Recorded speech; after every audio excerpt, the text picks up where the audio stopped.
If you're an outdoor lover on the go, then odds are good that you have toys and equipment that you want to haul. Aluma Trailers, well, they've got you covered. Their trailers are built by a hardworking team in Bancroft, Iowa. They have models for nearly any and every hauling need, from ATV and UTV trailers to utility, snowmobile, motorcycle, car trailers, and even fully enclosed trailers like mine. Trust me when I say that Aluma trailers tow like a dream. Their trailers are constructed out of lightweight, strong, corrosion-resistant aluminum, and they are 100% maintenance-free. Plus, they come with an industry-best 5-year warranty. Visit alumaklm.com to find a trailer that fits your needs. This episode of the Flush Podcast is brought to you by Walton's, Nutrisource, Onyx Hunt, and by Aluma Trailers. Today, I'm sitting in Kansas at a quail camp. We're celebrating, obviously, birds down in Kansas, but dogs, friendships, and life. We'll explain.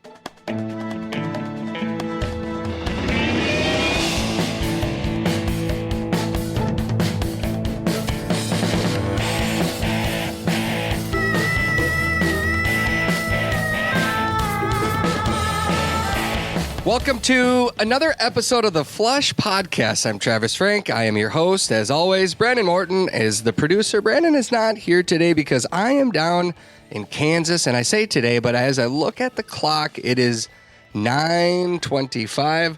To my right is a gentleman that needs very little introduction, Mr. George Lyall, everybody. George, welcome back to the show.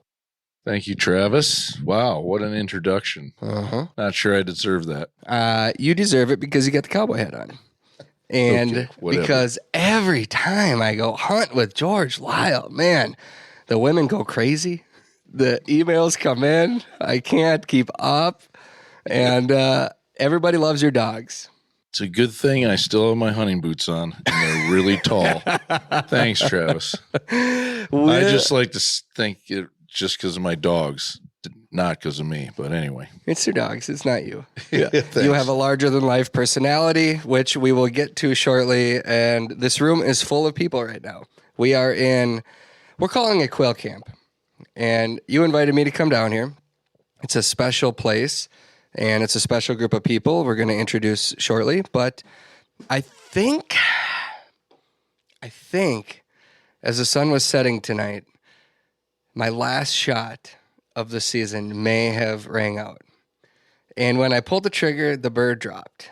And it was a good feeling to see it go down, but it was also bittersweet because there's a chance that it might be my last bird of the season, George. And I don't ever want the season to end.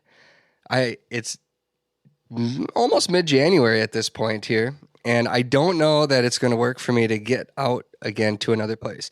You, my friend, have a few more days here with your friends, and there is a chance that I might sneak out to South Dakota, but I've got a lot of family stuff coming up here and birthdays and things to celebrate, so I don't know if I'm going to get back out again, but the last shot I took was a good one.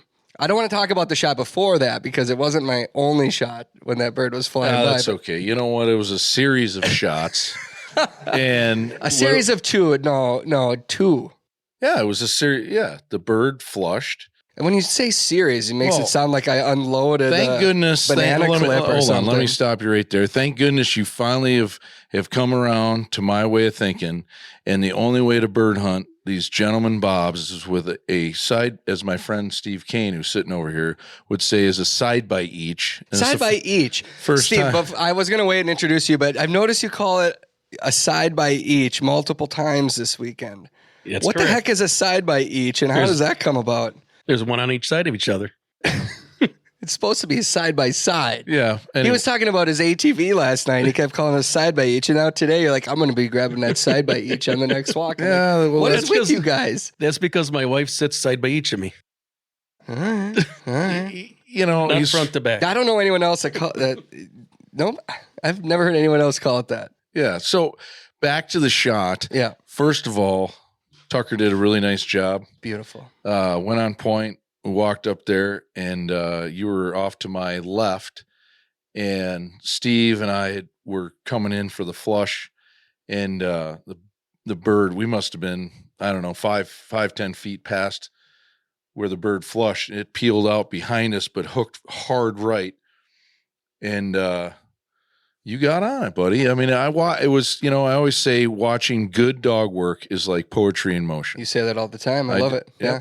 And so Tucker did the poetry in motion, but to watch you swing on that bird, and Steve and I got to see it like live action, it was just so cool. Yes, your first shot was probably behind, but you caught up with the second shot.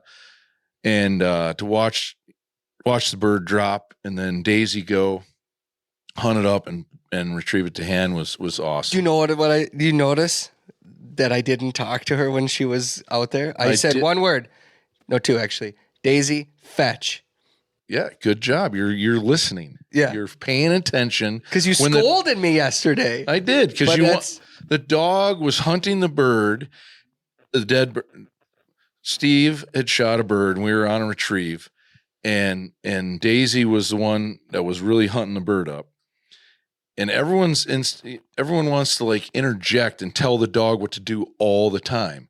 When the dog is make game and they are actively hunting a down bird and you can tell they're on the track, that is the time to keep your mouth closed. Don't keep telling the dog to, fetch it up, hunt it up, find it. You're adding vocal distractions. The dog already knows what it's supposed to do. I kind of looked over you and said, zip it, buddy.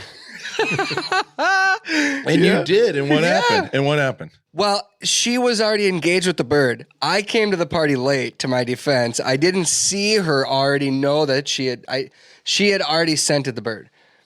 I was trying to, because here's what I don't want her to do is, as a pointing dog, I don't want her to go after birds. I want her to point the birds, unless she is told, go find that bird. I didn't know at what point in the process I didn't know how far she was into it. Okay. So I was trying to tell her, Daisy, fetch. To your defense, she had already been over there. Yeah. Steve was there. She was there. Steve handles his own dogs. But you know how easy it is to talk about things after the fact when you know all of the information, George? Okay. But Steve, right after Daisy brought that Quail right back, right after that, do you notice when he was in the cover with Tucker? Pull that mic up there. Yep. You remember, was he quiet in there? Not so much. Not so much. Not so much, Mr. Lyall. And I have a lot of witnesses here. Do as I say, not as I do. I talk about you almost every podcast because you are the man that has taught me everything that I know about dogs. I put a lot more trust into you than maybe you deserve. But I'm kidding. All of it's earned. And your dogs speak for themselves, the hunting, everything about it. I don't know where I was going with this. I think I was just going to try to give you a compliment here is what I was trying to do. I don't think I did a very good job of it, but do you accept? Yeah, I do. Thank you. Thank you, Travis. Okay. Thank you. We spent 3 days down here in Kansas. And like I said, it's January 10th-ish, something like that. Craig is giving me 9th. And the 9th, it doesn't matter, George. It doesn't. We're in Kansas. And, a lot of people say drier than a popcorn fart. I've heard that a lot. And I bet you've heard that too, George, right? Yeah, kids in seventh grade and below don't say that in the class room. But I think I figured out what that means, and that's what we're experiencing down here right now. Yeah, it's really dry here in Kansas. By the way, I just want to say Kansas is about it's in the top 3 favorite states to come. People here are awesome. Mm-hmm. And the state's awesome. And well, if you're gonna put it third, you got to say what's 1 and 2 then. I didn't want to go there. You can't throw numbers out without explaining all of them. Well, I don't know. Northern Wisconsin's pretty friggin' awesome. Yeah. For rough grouse, there's a tie between Montana and North Dakota. North Dakota is a great state. Montana is awesome. Mm-hmm. So, but I love Kansas because you come down here again. The people are awesome, and the opportunities that the state affords you on public ground and in some of the private ground is just awesome. Yeah. Yep.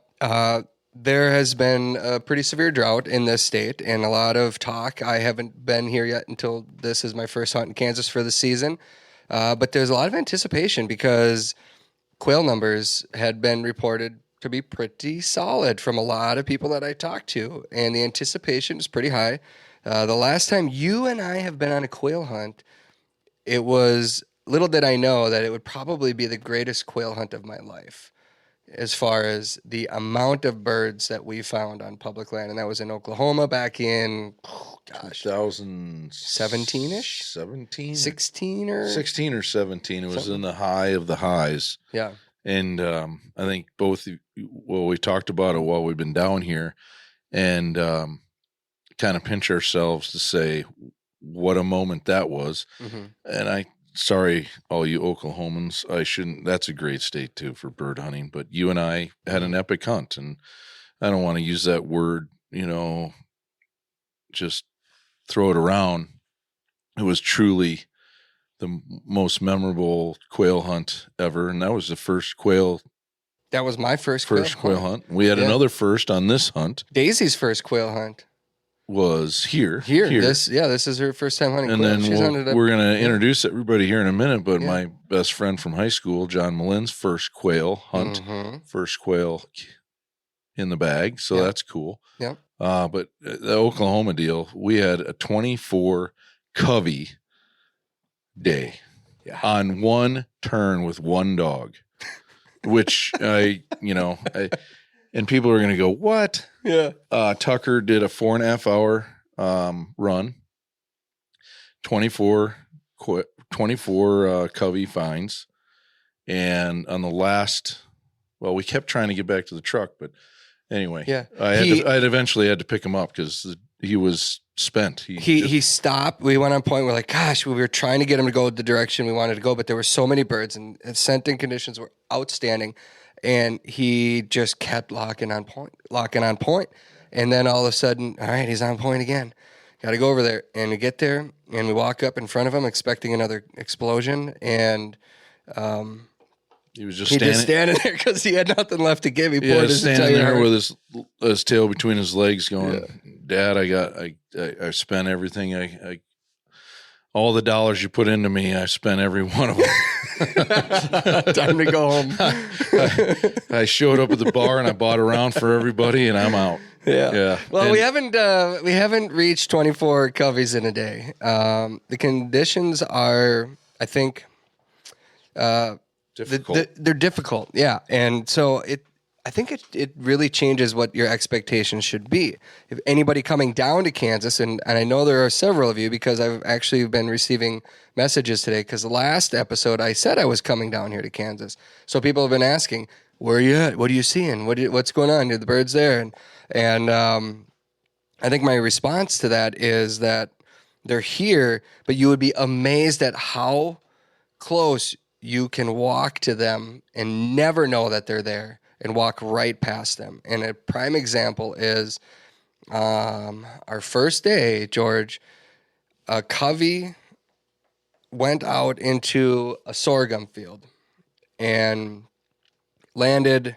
You swore that you saw quail, and you kept looking at us saying, guys, I'm pretty sure they were quail. I suppose they could have been meadowlarks, but they really look like quail. And we're a few hundred yards away. So we get up to this open, this pick sorghum field, and we have, how many dogs did we have in that field? Daisy was there. Tucker was there. Daisy, Tucker.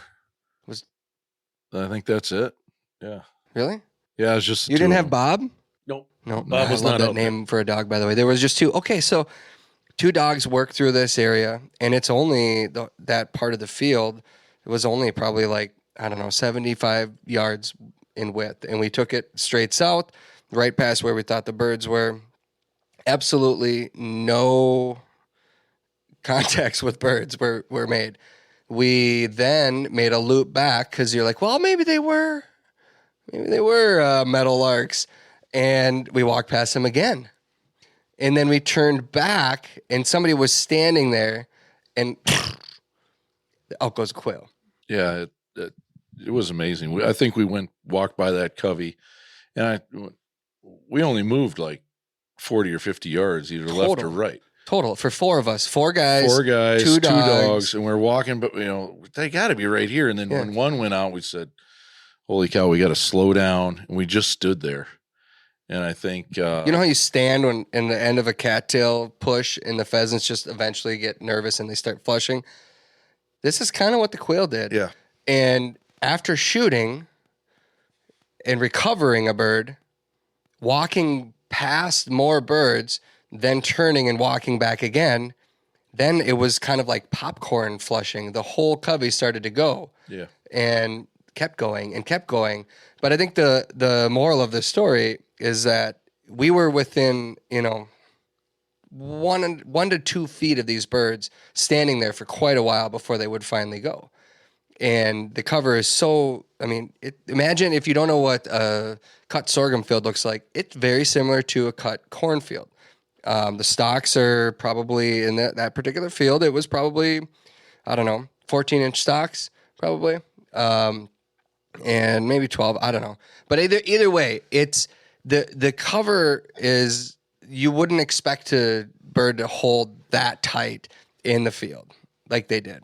And that was kind of what played out. I mean, a lot of times when a dog goes on point, you expect a covey to explode. And what we learned later on was a random bird would flush, and we'd keep going thinking, wow, what's a single doing here? And it turns out it wasn't a single. We just had to come back and work it really slow and give the dogs a lot of time to work an area. So I guess the lessons learned here that we've applied then the next couple of days, George, you can add to this if you want, but anytime a quail would get up, we instantly assumed there was a covey there.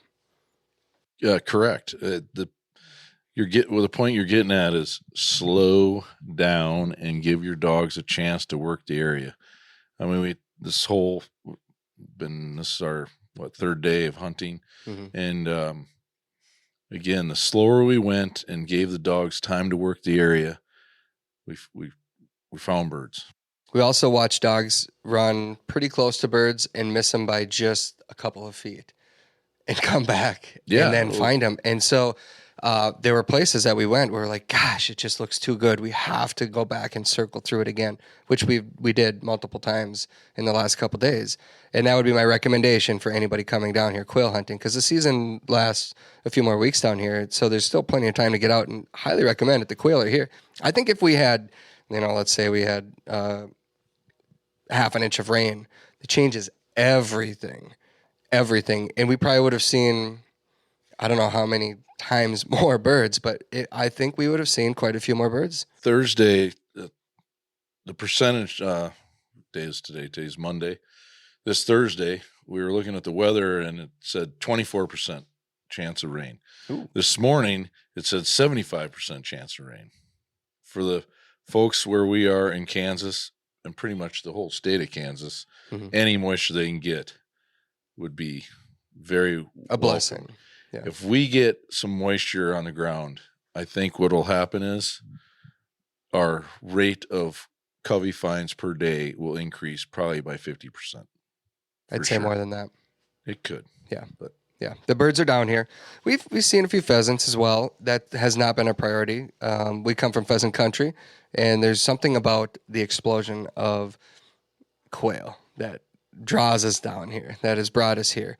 But this entire quail camp is about a lot more than our dogs and chasing birds, which you say that would be enough to bring you down here. But this is a special gathering that we have down here. So I would like for you, George, if you're all right with it, would you introduce everybody in this room right now? You bet. To my right of me is my friend Craig Poor. Craig and I met each other about 1.5 years ago on a Partners in Conservation Pheasants Forever outing. And then my best friend from high school, John Malin. We've known each other since 1982. That's a long time ago. That might actually tell everyone how old we might be. But anyway. Yeah. Next. I don't comment. I was going to say something, but I'm going to pass. Yeah. I mean, still feel young as a... Oh, yeah. You're in your prime. Spring chicken. You're definitely in your prime for sure. That's why I feel like I need a new hip. Next to John, across from me is my great friend, Michelle Minton. We were neighbors back in Wisconsin, and next to her is my best friend, Britt Minton. And one of the reasons why we're all gathered here because we're great friends. I mean, we've been trying to put this deal together for many, many years. Everyone in the room here, I'll just go to the next person, then I'll keep telling the story. My great friend, Steve Kane. Steve and Britt, best friends from high school. When did you guys meet? Seventh grade. 7th grade. You want to say what year that was? I can't remember that far back. Fair enough. So each year I have a farmstead in rural Southwest Minnesota, and this group comes out every year, and we have a pheasant camp. And after pheasant camp in first week of December, Steve and Britt would come down to Kansas and go quail hunting, because I was like, you guys got to go to Kansas. It's just so awesome. And we're dealing with 15 inches of snow where I live and where they live. And you get down to Kansas, and I say usually no snow, because last year I came down here twice and hit 2 blizzards. So anyway, they've come every year after my pheasant camp, our pheasant gathering. And then I always come like a month later. And, we're trading stories back and forth, calling each other. I'm always interested in what they're finding and how the luck they're having, whatever, and how great their shooting is. And then you can get in there, Brett. You go ahead and comment. Go ahead. Just said careful there. Yeah. So then I would get down here and they go, okay, big boy, what's your shooting like? I'm like, yeah, I was probably missing as bad as you were. Anyway. Steve, who took the most shots first day? The first day would be George. He was down here first. Oh, sure. And did he come home with a quail? Not exactly. Nope. Okay. Keep going, George. Wow. Right under the bus. Wait. Craig Poor wants to say something. I say first day you took a shot with a staple in the tire. I did. Yeah. Right. Hey, that's a good point. When it's really dry down here. So if you've got a new enough vehicle that shows tire pressure, click the screen on your dash to show you all 4 tires, what the pressure is. Because Craig told us in the last month, how many tires? I bet I've fixed at least 2 tires a week.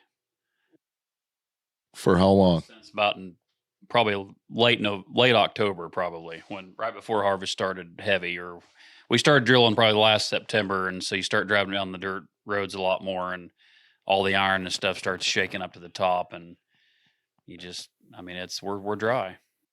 That's so.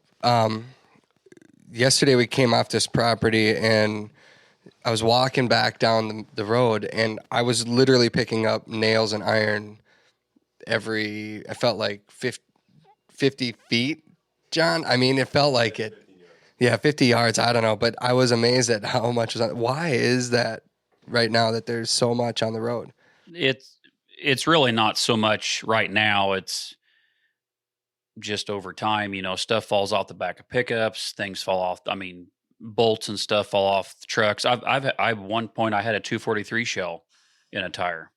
I've had lag bolts in tires, just they fall off the back of a pickup, shake out of the back of a vehicle. It's so dry that the ground, water lines, we have water district out here, and the ground's heaving and we're breaking, and, ponds are dry, animals are looking for, it's just, and we're just dry. It's things are shaking to the top, and when things shake to the top, the tires pick them up. You have several titles down here. Maybe start. You're a husband and a father, and then you're also, are you fire chief? I'm a husband and a father. I'm a 6th generation farmer. I'm the assistant fire chief for our local fire department here in Alton, Kansas. And George and I met. I was the past chair of the United Sorghum Checkoff program, which we do a lot of. Right now, we're doing stuff, or have been doing stuff, last few years with Pheasants Forever, and I'm working on sorghum for birds, and that's kind of how George, the partnership through the corporate hunt deal. Myself and the other chairman for National Sorghum Producers went along, and we had a ball. All the guys up there that kind of knew each other, and we walked in as a couple newbies and greenies, and they just kind of took us in, and just a couple Kansas boys all of a sudden traveled north with all the crew, and we had a great time hunting up there in South Dakota. Yeah. Well, it's just been a pleasure to meet all of you. And I think, George, I didn't want to interrupt what you were about to explain, but I think you wanted to explain why, or maybe if you don't mind, if you're comfortable with it, explaining why we've all come here this weekend to spend some time together. Well, we've come here because this is what friends need to do. Mm-hmm. When you've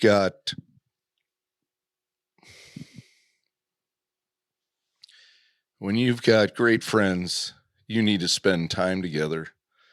We all have a time stamp at some point. We don't know when that is.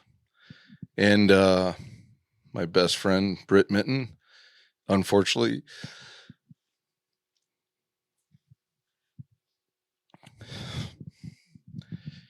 he has ALS, and we came together because we want to make everyone aware of this very debilitating disease. And thanks to you, Travis, we're going to put it out there on Flush Television and let Britt's story and Michelle's story and their families struggle. And there's a lot of other families out there that have to deal with this terrible illness. But as sad as it is, we are celebrating our friendship to the fullest and taking every moment in that we possibly can together. Earlier this year, we went to North Dakota, and we got our first sharp-tailed grouse. Both Britt and Steve had never really hunted sharp-tails, so we got that. And then shortly after that, Britt and Steve went into there's a annual rough grouse and woodcock championship, which is really cool. I've been in with it. They invited me a couple it's probably been 15 years ago now, but anyway, we had a ball. And so every time those two get to do it, I'm like, dang it, I would wish I could run back to Wisconsin and do that with you guys, because it's just a hoot. It's fabulous. So Steve and Britt did that right after we were in North Dakota. Then we did pheasant camp this year.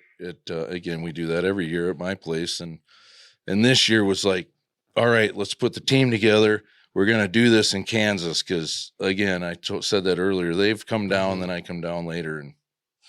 And then put it all together to get John Malin to get all the way from Chicago area to come out with us. We're just here celebrating our friendship and making the greatest memories that we possibly can. Yeah, it's just been such just an honor for me to be able to hang out with you guys. I mean, George, you and I, our friendship is, I can't really explain it. We've spent a lot of time together over the last 7, 8, 9 years. I don't know how long we've been hunting together, but it's been, you've been a real blessing in my life. And now to come and meet some of your childhood friends and people that you've spent so much time with, and we are staying in this house. Let's call it Quail Camp. We're all here together. Steve and I have been bunkmates in the living room, and we've been Really close. Really close. He thought my couch was his couch the first night. But I had a few whiskeys. you might have. But just the stories and the laughs and the time that we've got to share. It reminds me, you guys have gone way back into some of the stories and the laughs and the tears that have been coming out this weekend because of just laughing that hard. It's good for the soul. Yeah, it's awesome. Britt and Michelle's daughters are the same age as my daughters, and we were neighbors. I say neighbors. We lived in rural Wisconsin, and so they were about a mile away from us. But I'm pretty sure I could look at Michelle and Britt and go, I don't know how many weekends escaped us back in the day, but I don't know any Wisconsinites listening, but Friday night fish fries are like, going to church on Sunday. So, Yeah. we shared a lot of fish fries together. And I hope you've bagged a few pheasants, grouse, and quail this season. Maybe even a few ducks, geese, and deer too. Whatever you're hunting for, Walton's can help you finish the hunting process, bringing your wild game full circle. Whether you need to mix, grind, or stuff, Walton's will surely have your new favorite pieces of meat processing equipment. Don't spoil your hard work in the field by letting that meat get freezer burnt. Save right now on vacuum sealers and bags. Bag up your birds, your jerky, snack sticks, and summer sausage, and have your meat last all year for long-term storage. Find everything, and I mean everything, you need to process and prepare your meat at waltons.com. And while you're there, sign up for their free monthly giveaways and check out what John Tremblay and the Waltons team is working on in their Meatgistics community. Waltons, they have everything but the meat. I love my dog, and like you, I always want to make sure that she has what she needs to stay healthy year-round and perform at her best in the field. That's why I feed Daisy Nutrisource high-performance dog food. Nutrisource dog food comes with their Good for Life system that includes 4 key ingredients that work together to support gut health, heart health, and the overall well-being of our dogs. I have complete confidence that my dog has all of the nutrition to excel in the field and make it through a rigorous hunting season. I've seen it firsthand, and she loves her food. Take it from me and my dog Daisy. Nutrisource high-performance dog food can help your dog reach their full potential. Find the food that's right for your dog at NutrisourcePetFoods.com. If you've used the Onyx Hunt app before, then you realize how valuable it is in the field when you're hunting and all of the information that it shows you. And now Onyx just released a new feature. If you run the Onyx Hunt app on an iPhone, you now have Apple CarPlay. Yep, the app now works on the dash in your vehicle. And if you have an Android or a phone that's not an iPhone, they're working on the exact same thing that will be released soon. So instead of holding onto your phone, trying to understand who owns which property, it's right there on the dash, just like the maps that you would see on Google Maps or Waze or whatever navigation system you use in your vehicle. Now you just touch the Onyx app. If you don't have it in your car yet, all you have to do is go into your phone and update the app, and it will automatically show up. Click the on X, the red X, and you're good to go. All of the layers that you have and all of the waypoints are going to show up on the map, just like if you're using it on your phone.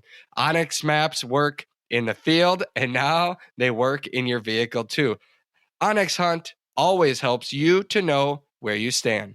Well, I want to do justice to how special this group is and what I've been able to witness here and share with you guys. So I apologize if I missed some of the important pieces here, but I'll do my best. Michelle has been just such a wonderful addition to this weekend, and she's been here to help Britt. And Britt, if you would like to add anything at all, please grab that mic and do so. Well, I didn't know any of this was happening on the way down. I was coming just to hunt. Yeah. So, and to be with my buddies. Yeah. So, and it's what you're going to do to have fun, and you're kind of limited on time, so is what it is.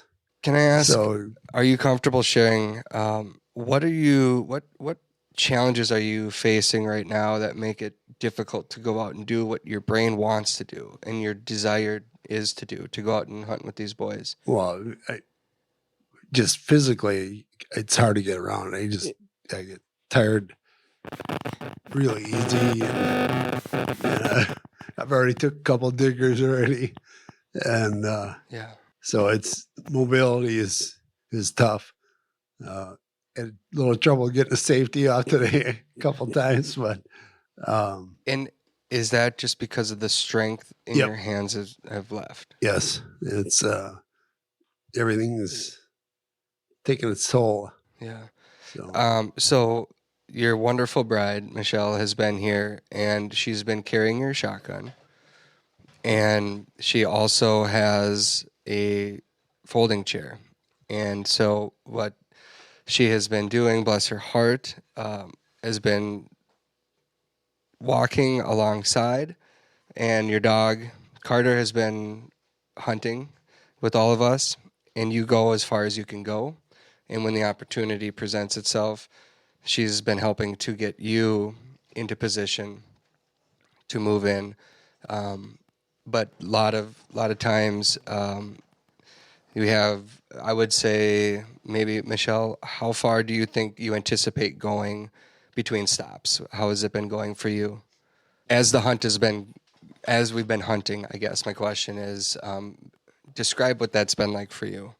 Britt and I never know when his tank is going to empty. So he can wake up and he can go really far sometimes, and sometimes it will just, he'll seize up. And so every step of this journey we are committed to do together. Yeah. And I'm not going to miss a moment with him. And I'm so thankful that now I see this part of his life firsthand. And I really wish that way back when we didn't know, that we could have been doing this together, because there aren't any distractions. It's just so pristine. There's smells or sights or sounds. There's the dog. It's truly a way to connect. I mean, it's truly a way to connect. And so what we're doing, to me, just grab the chair and put it under him. That's okay, because now we can look out on the horizon together or whatever, So it's just, I'm thankful. I don't know. I don't know if you realized, but you brought the room to tears when we were making dinner earlier, because you explained what it was like to watch this group hunt together. And you said, I get it now. I do. All There's these trust. all these years when they were going to hunt together, you wondered, what were they doing? I know. I'm like, you're just taking that dog and you're going to be gone. I'm at home doing all this stuff with the kids. No. But there's a trust. There's an unspoken language. They're working all day, but just working in such a neat way that involves all senses, watching your dog, making sure your dog has water, and watching out for one another, and where's the placement, where's the bird coming from, and communicating in ways, and not slamming car doors. well, we're working on that one. Still working on that. But there's just you have one another's back, and I just can't describe it. It's the neatest thing I've ever experienced. And I just regret that I haven't taken a part of it earlier. I really do. Cause this is just, I guess I'm so thankful that I have it now with Britt. Yeah. Every day with him. I've been watching, and we're out there looking for birds, and your eye has been looking for what? Well, I don't have a very good attention span. So I just kind of notice little dried flowers and collections, and I just kind of pick them. And sometimes it causes trouble if I'm carrying the gun at the same time. And when we were out in Minnesota by George, there was one spot, and Britt was asking for his gun, and I was looking the other way at a weed. Give me the gun. So that's a matter of trust too, because then I have to just, this is my first priority. So Yeah. You guys are a team. yes, absolutely. Yeah. He's watching the dog, and you are picking the most unique, cool bouquets that I have ever seen anybody leave a field with. But shotgun bouquets. Hold on. Craig Poor wants to just describe this a little bit. Please, Craig. They are beautiful shotgun shell bouquets. Yes. With blue stem and stickers and sorghum and all sorts of grasses in them. I mean, they are like, mwah. I mean, it's just they make the art boutique just woo. I cannot wait because Michelle said that I get to bring one home and I want to show my wife. And I think they're really cool because there's also quail feathers coming out of the shotgun shell, know? And so it's all captured there. I got to interrupt you, Trev. Please. That was like the most eloquent description of Michelle's artwork I've heard in a long time. So thank you, Craig Poor, for that. That was, wow. That was awesome. And he was talking a little bit with his hands, but we've been joking. And actually in rural Minnesota, she did the same thing at my place. And I have a beautiful picture window looking over the prairie. And right now in that picture window is about 10 of these shotgun shell bouquets. And I look at them and go, those look like weeds to me. But they are cool because they're all dried. And so the joke this week has been, and she's picking all this stuff off your property, Craig. And I hope you don't mind, but the Wisconsin, what'd you say, Britt? The weed Britt goes, honey, the weed commissioner is going to show up at our house and be like, what are all these noxious weeds and where did they come from? Because the Minton household is going to be full of, not the house, out in the yard, because these things are going to they're going to go to seed. They're going to go to seed. And Wisconsin is now going to have weeds that they never knew existed outside of maybe Kansas or, this George Lyall. area. You keep them in your house. Oh, sorry. You don't walk around the yard with them. Yeah. The other thing that I love about having Michelle here is she calls everyone by their first and last name. And it is necessary. And I love everything about it. Yeah. George Lyall. 20, 22, 23, 24 years, however long we've known each other. When I first met Michelle, hi, I'm George. Wait, what's your last name? Because Michelle Minton for 22 years. George Lyall? Yes. And if it's Steve Kane, for some reason, Steve gets off because but it's not Steve. She calls him Steven. Just like Steve's wife does. Steven? And the deflection in the voice could tell you if it's an urgent situation where Steve's probably in trouble or everything's okay. What about John? He seems to get off pretty scot-free. He's pretty quiet over there. Yeah, isn't he is. Yeah. He hasn't said much of anything yet. John, welcome to the conversation. Where are you coming Thank from? Where are you? How far did you travel to get here? Oh, about 750 miles. What keeps you coming back to hang out with this crew here, this motley crew? Well, sometimes I wonder, but really, truth be told, it's really a great time coming out here. It's well worth the trip.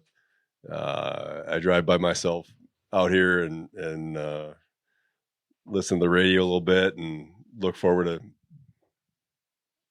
getting together with these guys and doing some hunting and all the stuff that goes along with hunt camp. So you taught George how to play hockey, and he taught you how to hunt. Is that accurate? Yeah. Let's go with I kind of polished George's hockey skills, and he taught me how to hunt from walking to running. He's saying that you're number one right now, George is. Wow. Flying. Any rebuttal, sir? The rebuttal is What? Well, I'm No, I'm not learning asking. so much. I'm I'm learning so much about you this weekend from all of your. You know, lifelong friends. that right therein lies a serious rub, because I should have never let you around my best friends, because now you might know a whole lot more about me. Yeah, the onion layers are getting peeled back. Yeah. Yeah, thanks. Thanks, John. But George really did take you hunting for the first He time, and he did. shared the Yeah, story, and we laughed. Oh my gosh. That's why I say that I want to do justice to this. There's so many directions we can go with this conversation tonight. And believe it or not, we are already 40 minutes in, and we haven't told any of your good stories yet from your first hunt. So would you at least take us back to that first experience and tell it like you told it at 1 a.m. the other night? Because that was pretty good, George. Would you please? Wait, you want me to tell the story? Or you want John to tell Well, the story? I feel like you guys did it well the other day. I wish I had hit record We should have hit record. the other morning. Well, George does a lot of talking, so I'll let him talk. Wow. There's a lot of people with crickets in their mouth around here this evening. All right, you want me to go? Go for it.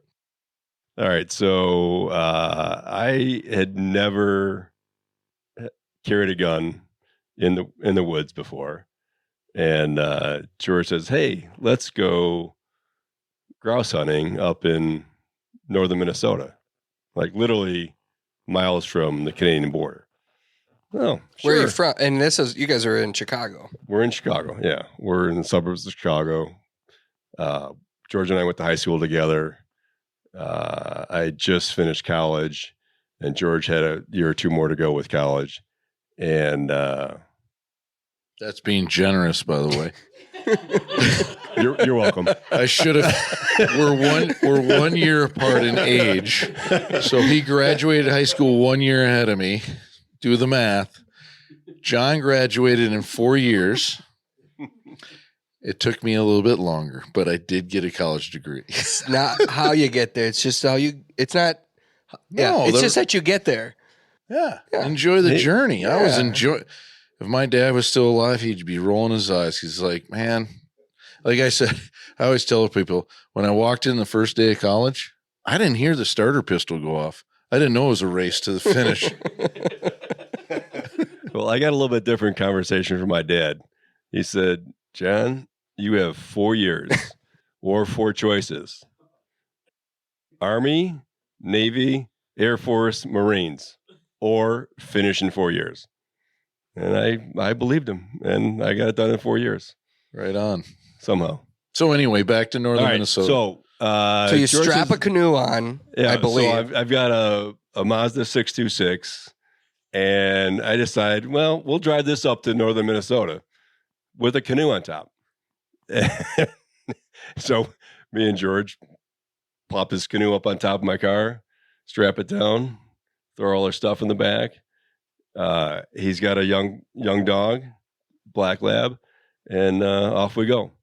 So we're driving up there, and we decide to leave at 6:30 p.m. Chicago time and drive up to northern Minnesota, which is what, a 10-hour drive? Probably 10 hours, yeah. Yeah. So we get there for breakfast, and we're driving through the middle of the night, and then all of a sudden the deer decide to invade the highway, and we're playing dodgeball with deer. And we get there without hitting anything, and we get there safely, have some breakfast in Or Minnesota. Yep. Patton's Cafe. Yep.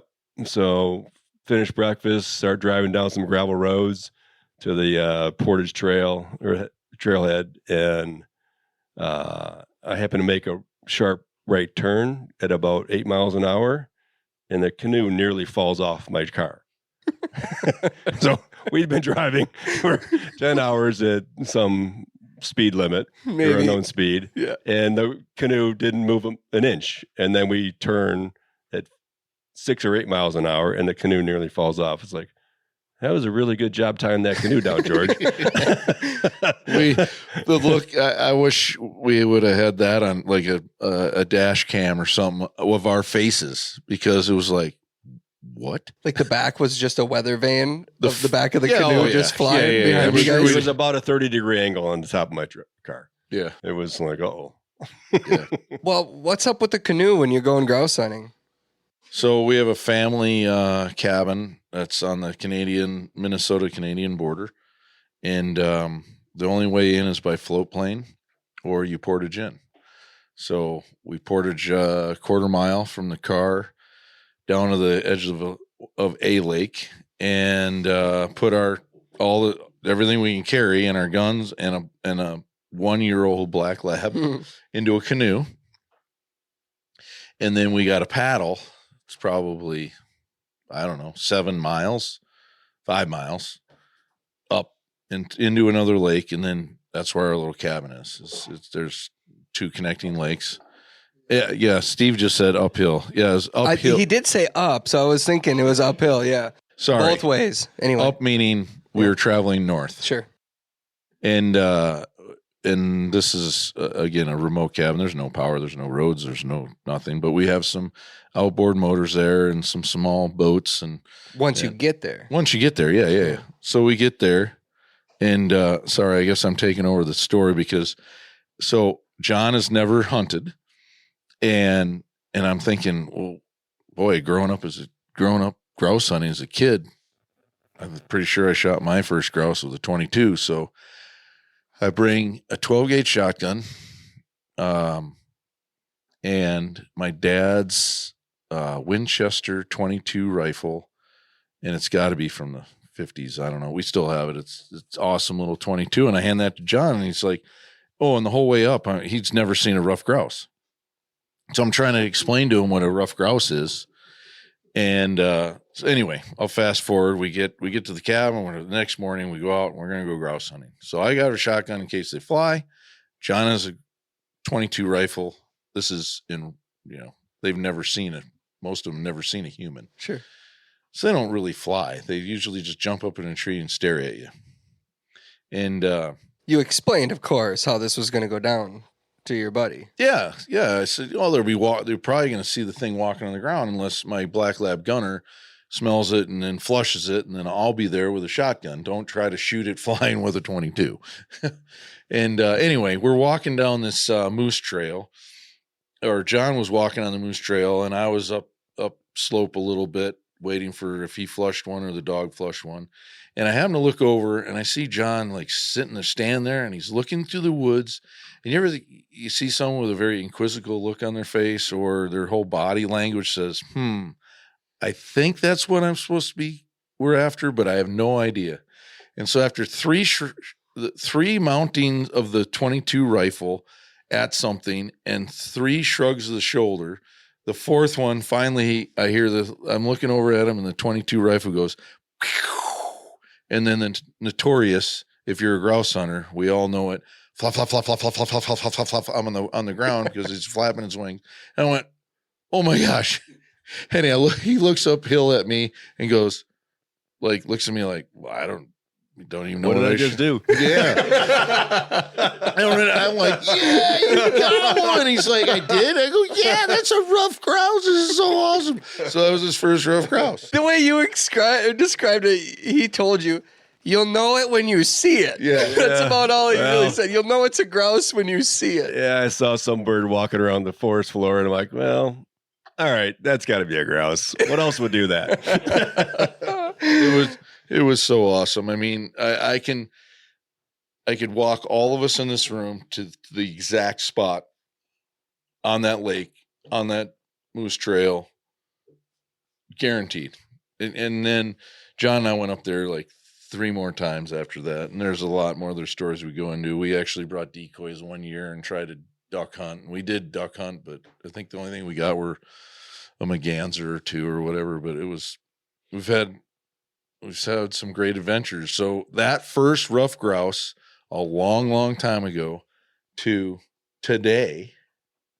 I believe there's 3 dogs in the back of your truck. There are, Yeah. George, actually, my wife talked to George and said, well, I'd like to, John should get a gun. He needs a shotgun. And of course she asked George, and George's like, oh, yeah, I'll get you. So my wife arranged to buy a gun with George's advice and Blessing. consultation.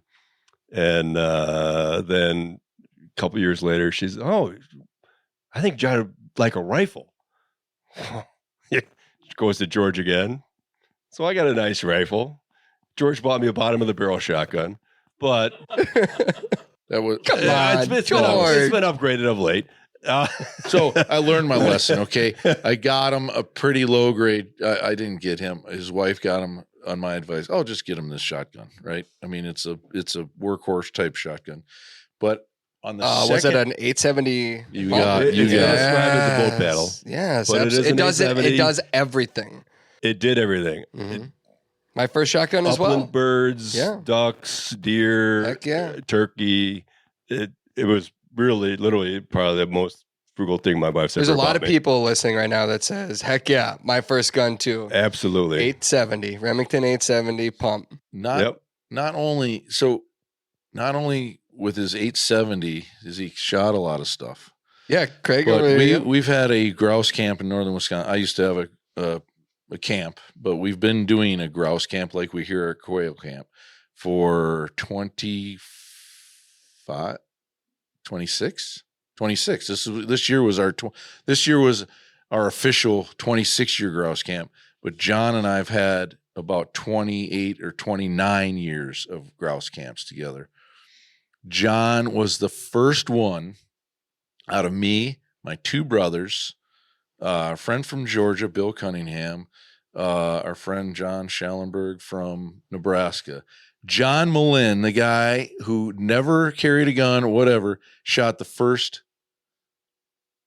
limit of rough grouse, 5 grouse in one day. I've only done it one time in my life. I can always get to 4, but I can never get the 5th one. And he got that 5 with that 870 that his wife bought him, and it was awesome. But after the 870, she said she wanted to get him that rifle, Weatherby 7mm mag. Ooh, you stepped it up a little bit. Yeah, it's a beautiful rifle. Yeah. Anyway, It is. Well, lots of wisdom has been passed along here. Some of it I feel is worth retaining, some of it not necessarily, but that is the sign of all good camps in all our friendships and camps and get-togethers. In all of your years, maybe you guys can all think about this. What is the best thing that you have taken away from these hunts together in this friendships? I mean, how do you put into words the lifetime of memories that you guys have taken from getting away from everything for a week and spending it together? Well, in terms of wisdom from a hunting skill standpoint, you really need to listen to the people that have done this before. And I learned a lot from George along the way. This is my first time hunting quail, and I'd never seen a quail, never heard a quail. And, George, similar to grouse hunting, described, so you'll see a covey of quail. And when you do that, you got to make sure you pick out one bird and follow that bird and try and shoot that bird. Don't flock shoot, just find a bird, shoot it. Travis, you mentioned birds are near clusters of small bushes or a small tree in the middle of the field.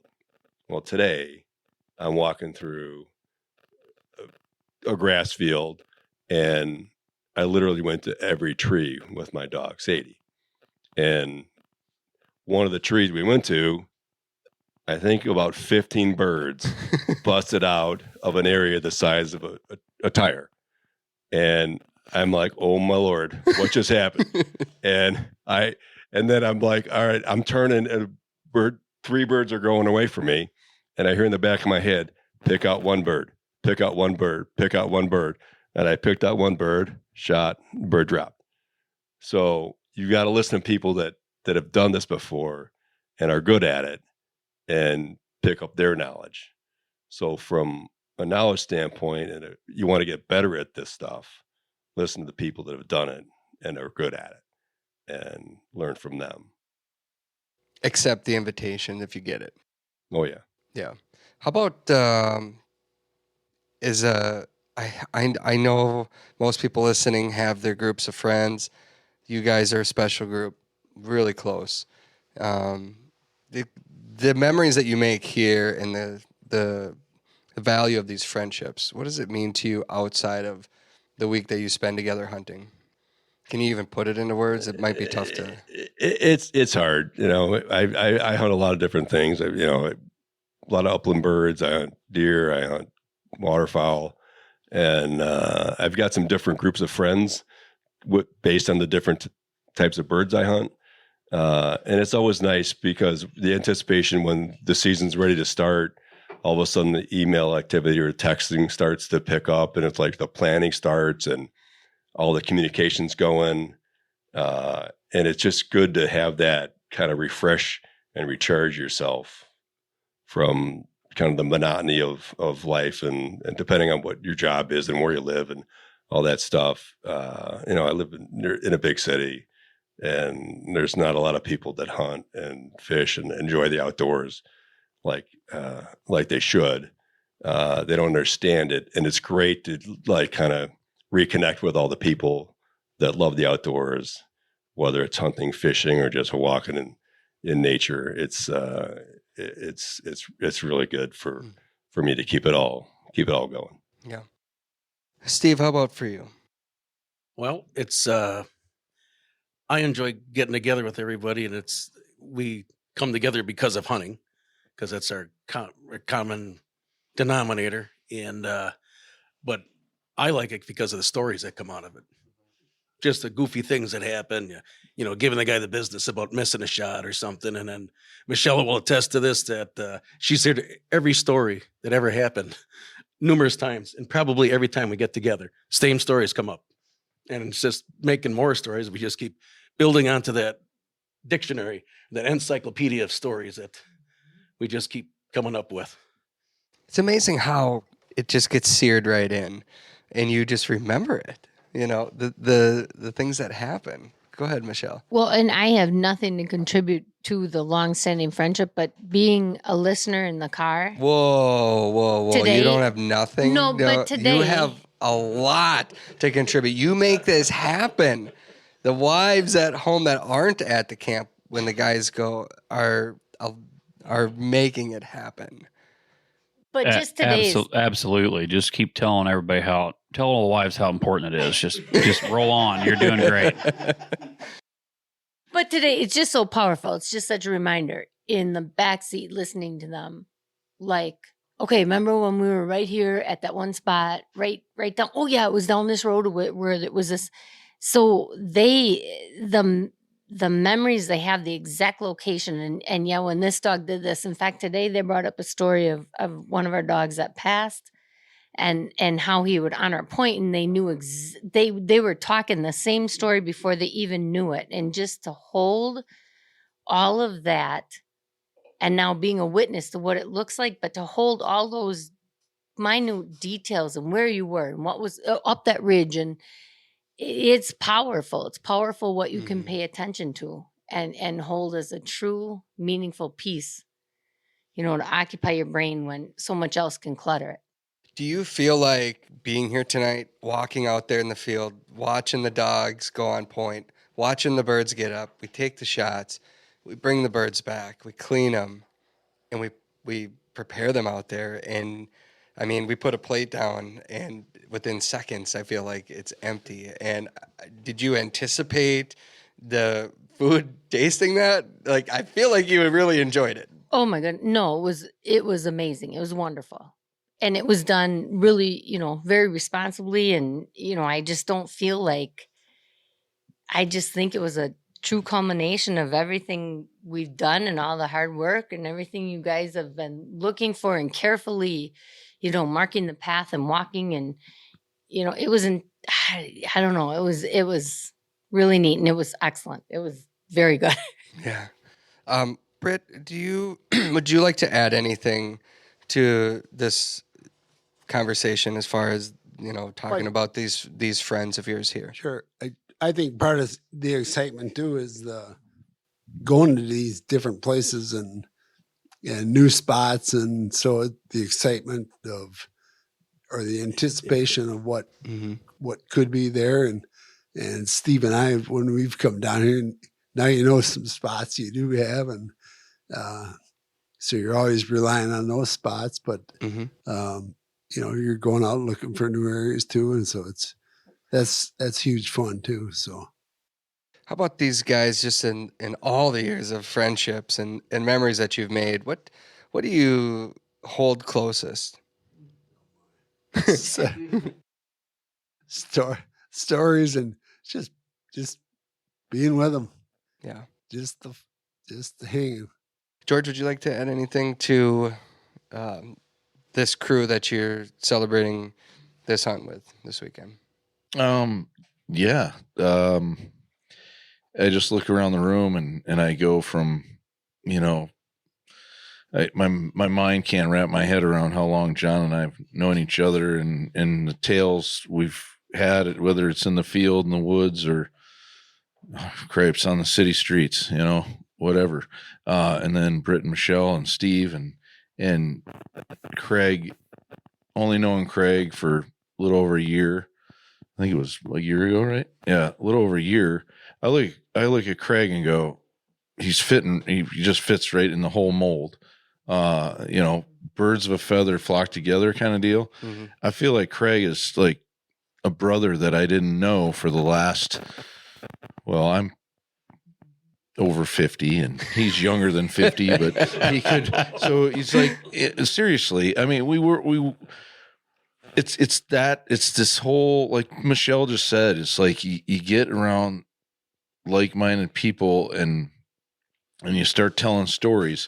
Like Craig might have started telling stories about him growing up, and this is back in South Dakota when we were on this Pheasants Forever deal, and you just tune into that, like, oh yeah, I know exactly what Craig's saying because I haven't been to that spot, but I've been in a spot like that. And whatever he's done with his friends, I've probably done with my friends sitting around here. And so that's one.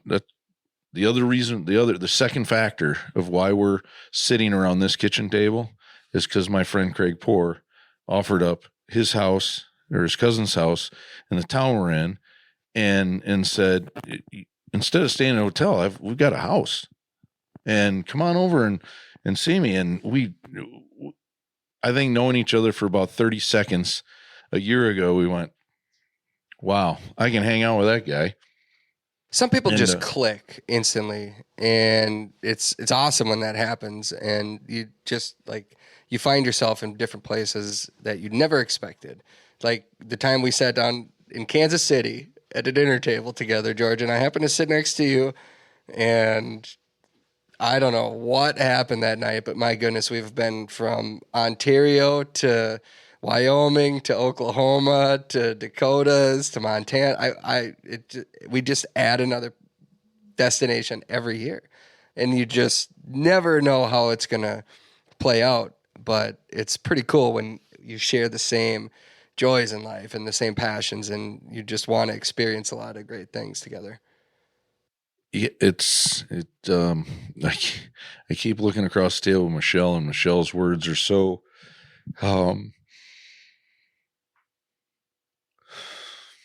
heartfelt and just means so much to me and of what this group is.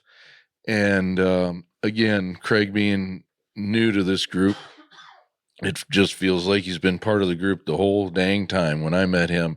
And Travis, you and I, it's like there's something out there in the spirit world that just brings people to get. Michelle just said, good people find good people. And she's spot on. And I have the greatest friends. And to share these experiences together, you just can't. You try to describe it all. Yeah. And I know people listening will go, yep, we get it. Yep. I don't know how to add to that. I usually have a list of questions in my mind to keep conversations going, but Well, it's even with me. You know, I'm again 6th generation farmer. I drive this countryside all the time, and I commented to these guys, or you guys when we were hunting, that you know I think I know where the birds are. I didn't know where the birds were all last 3 days, and I have a group of hunters that come out, and they've been coming out for 20 years before we farmed a chunk of ground, and then have continued since '04 with our crew, and then I have a group of guys from college that come out, and the same way, just like stepping into this group, I know those two groups.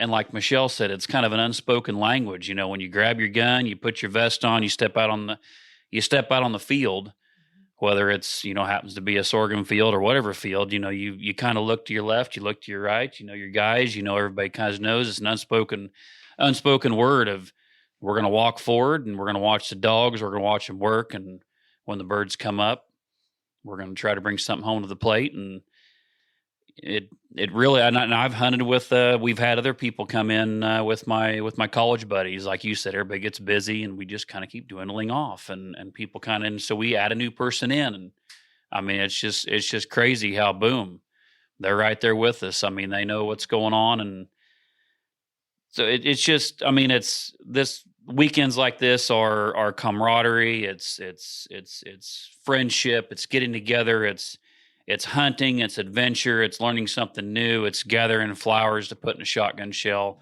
or weeds. Coming to a little podunk town in Alton or in Kansas, and driving around and shooting some shells. So, well, I was thinking about talking about sorghum and some other topics too, and I didn't know how our conversation would go here tonight.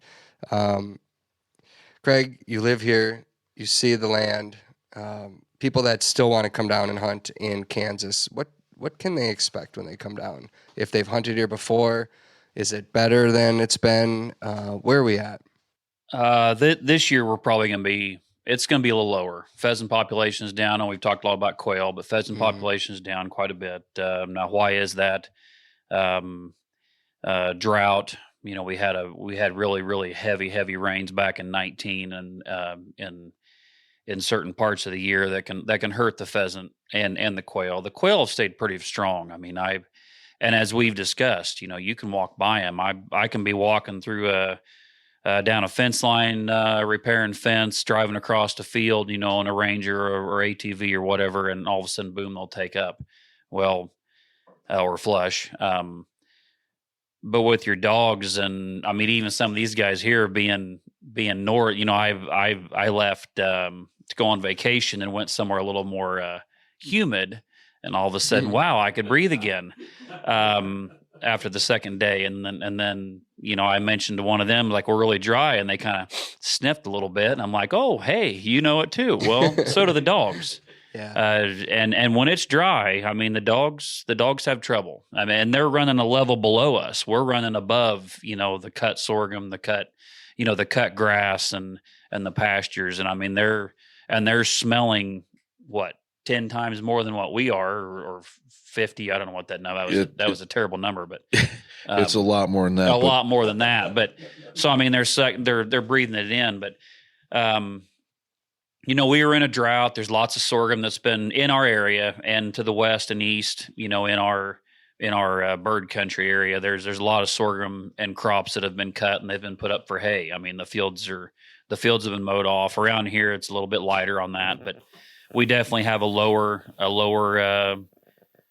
coverage, lower habitat, and I mean, it's just going to be down this year. I mean, I told you guys we would have told George. I said, it'll be fine. Quail will be great. I'll get you on them. I'm probably 50-50, and I even know where to go, I think, most of the time. I mean, I just know them from, day-to-day activities. So, yeah. George, somebody wants to come quail hunting, give them the quick tutorial here. Where would you tell them to go look? What do they need to do? Well, number one, you need to be by a food source. Number two, let me restate that. Number one, hunt as slow as you possibly can.